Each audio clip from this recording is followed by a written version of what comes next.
Hi, നമസ്കാരം. ഏവർക്കും സ്വാഗതം SHR ഇൻഫോടെക്കിലേക്ക്.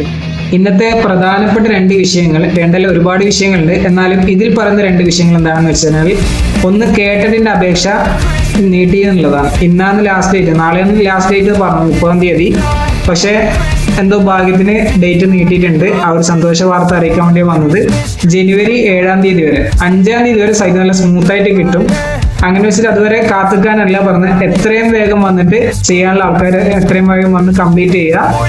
കൊണ്ടുവരുന്ന കാര്യങ്ങൾ അറിയാലോ: photo, Aadhaar card, SSLC book. Photo latest ആയിരിക്കണേ, ഏറ്റവും പുതുതായിരിക്കണം, മുഖം ഫുള്ള് കാണുന്ന രൂപത്തിലാണ് എടുക്കേണ്ടത്. ഓക്കെ, ഇപ്പോൾ photo, SSLC book, Aadhaar card, അതിൻ്റെ കൂടെ അവരെ ക്വാളിഫിക്കേഷൻ കാണിക്കുന്ന സർട്ടിഫിക്കറ്റ്, DLED ആണെങ്കിൽ അത്, TTC ആണെങ്കിൽ അത്, പിന്നെ അതോടൊപ്പം തന്നെ +2 ഡിഗ്രി, അങ്ങനെ അവരുടെ ക്വാളിഫിക്കേഷൻ എന്താണോ ആ ഒരു സർട്ടിഫിക്കറ്റ്, 2 സർട്ടിഫിക്കറ്റുകൾ കാര്യങ്ങളും കൊണ്ടുവരിക. എത്രയും വേഗം കംപ്ലീറ്റ് ചെയ്യുക. അതാണ് ഒന്നാമത്തെ കാര്യം. ഓക്കെ, പിന്നെ രണ്ടാമത്തെ അവസരങ്ങളാണ്. സഹകരണ സ്ഥാപനങ്ങളിൽ തൊഴിലവസരം.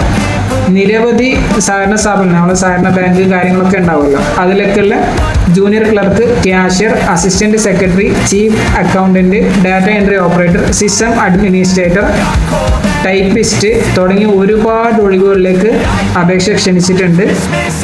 ലാസ്റ്റ് ഡേറ്റ് ജനുവരി 22 ജനുവരി 15-16 വരെ നല്ല സ്മൂത്തായിട്ട് കിട്ടും. ഇതിന് എടുക്കേണ്ട അവരുടെ qualification certificate, SSLC +2, Aadhaar card, photo, പിന്നെ കാറ്റഗറി സർട്ടിഫിക്കറ്റുകൾ.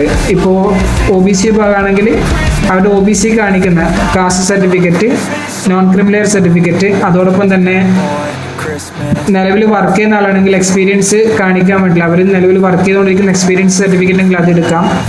പിന്നെ വേണ്ടതെന്ന് വെച്ചാൽ SC/ST വിഭാഗമാണെങ്കിൽ അവരുടെ കമ്മ്യൂണിറ്റി സർട്ടിഫിക്കറ്റ്, ഇങ്ങനെയുള്ള സർട്ടിഫിക്കറ്റും കൂടി തയ്യാറാക്കിയിട്ട് വേണം ആപ്ലിക്കേഷൻ കംപ്ലീറ്റ് ചെയ്യാൻ വേണ്ടിയിട്ട്. അതുകൊണ്ട് ഒരിക്കലും ഡിലേ വരരുത്, എത്രയും പെട്ടെന്ന് തന്നെ കംപ്ലീറ്റ് ചെയ്യുക. കംപ്ലീറ്റ് ചെയ്ത് നിങ്ങൾക്കുള്ള അവസരങ്ങൾ നിങ്ങൾ തന്നെ ഉപയോഗപ്പെടുത്തുക, നഷ്ടപ്പെടുത്തരുത്. കാരണം വെച്ചാൽ ഇങ്ങനെയുള്ള അവസരങ്ങൾ വളരെ ചുരുങ്ങിയ സമയത്തേക്ക് മാത്രമേ ഉണ്ടാവുള്ളൂ. അപ്പോൾ കൂടുതൽ വിവരങ്ങൾ അറിയാൻ വേണ്ടി, കൂടുതൽ അപ്ഡേറ്റ്സുകൾ കിട്ടാൻ വേണ്ടി ഈ ചാനൽ സബ്സ്ക്രൈബ് ചെയ്യുക. കൂടുതൽ ആൾക്കാർ കാണുന്നുണ്ട്, വീഡിയോ കാണുന്നുണ്ട്, സബ്സ്ക്രിപ്ഷൻ കുറവാണ്, ഒന്ന് സബ്സ്ക്രൈബ് ചെയ്ത് സപ്പോർട്ട് ചെയ്യുക. കമൻറ്റ് ചെയ്യുക, എന്നെ എന്തൊക്കെ കാര്യങ്ങൾ അറിയണമെന്നുള്ള കാര്യങ്ങൾ കമൻറ്റ് ചെയ്യുക, സംശയങ്ങൾ കമൻറ്റ് ചെയ്യുക, തീർക്കാൻ പറ്റുന്നതാണ്. ഓക്കെ, എത്രയും വേഗം ഡോക്യുമെൻറ്റ്സ് എടുത്ത് അക്ഷയ സെൻറ്ററിലേക്ക്, തൊട്ടടുത്തുള്ള അക്ഷയ സെൻറ്ററിലേക്കാണ് പോകേണ്ടത്. അവിടെ നിങ്ങളെ സഹായിക്കുന്നതാണ്, പൂർണ്ണമായും നിങ്ങളെ സഹായിക്കുന്നതിന് സപ്പോർട്ട് ചെയ്യുന്നതാണ്. ഇനി ഇൻ കേസ് ആധാറിൽ മൊബൈൽ നമ്പർ അപ്ഡേറ്റ് ചെയ്തിട്ടില്ലെങ്കിൽ അതും അവിടെ തന്നെ അക്ഷയ സെൻറ്ററിൽ തന്നെ അപ്ഡേറ്റ് ചെയ്യാൻ പറ്റും. പിന്നെ ഡോക്യുമെൻ്റ് അപ്ഡേറ്റ് ചെയ്യണമെങ്കിൽ അതും അക്ഷയ തന്നെ അപ്ഡേറ്റ് ചെയ്യാൻ പറ്റും. എല്ലാം ഒരു കൊടുക്കയിലാണ് അക്ഷയ സെൻറ്ററിൽ. അതുകൊണ്ട് ഒട്ടും അമാന്തിക്കാതെ എത്രയും വേഗം കംപ്ലീറ്റ് ചെയ്യുക. അപ്പോൾ താങ്ക്സ്, ഓൾ ദ ബെസ്റ്റ്.